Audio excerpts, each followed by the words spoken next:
It almost goes without saying that esports are some of the most intense and competitive competitions around. The teams have proven themselves over and over again in an incredibly competitive field. So what's stopping esports from getting recognized by the Olympics? Hey friends, this is Wes from The Gamer, and back in the day, I tried getting streaking into the Olympics, but they said it wasn't big enough. Today, we're going to examine if esports should be an official Olympic sport. But first, make sure you hit that subscribe button and ring the bell to make sure you're the first to see the newest videos. Let's go for the gold!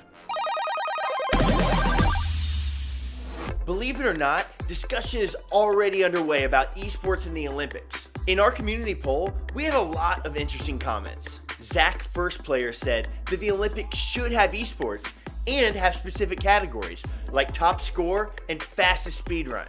Amber711 said they should not be in the Olympics, but they should have a separate E-Olympics altogether.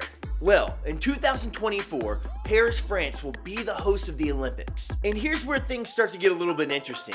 The co-president of the Paris Olympic Bid Committee is making a push to include esports in order to stay relevant with a new generation. And he actually makes a good point. The Olympics are constantly adapting and adding in new events as the times change. And as early as 2020, there's going to be more controversial events. They're adding in sport climbing. They're also adding in surfing, which they hope will drag in a younger demographic, just like esports.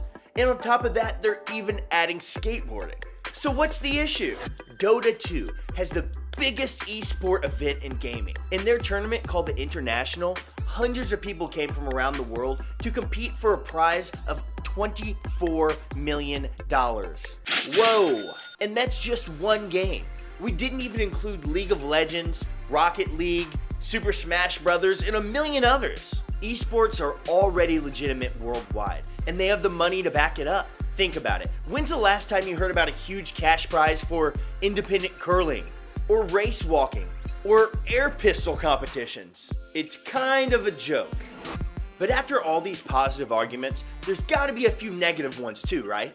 Let's take a history lesson. The Olympics were started around 3,000 years ago as a way to pit the top athletes against each other in competitions of sport.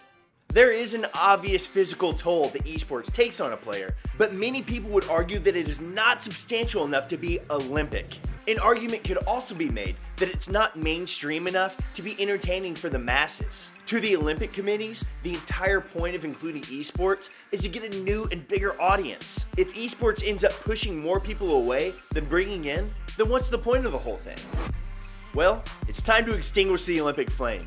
That's the end of this video. Have you decided if esports should be allowed in yet? Do you have any arguments for or against it? Let us know down in the comments. And please answer the poll at the top of the video, letting us know if esports should be included. And hey, if you like this video, please click that button to subscribe and right there to watch another video by The Gamer. And if you don't think that I should be shot with a starting pistol, you can follow me on Instagram and Twitter. This is Wes from The Gamer, and until next time, peace!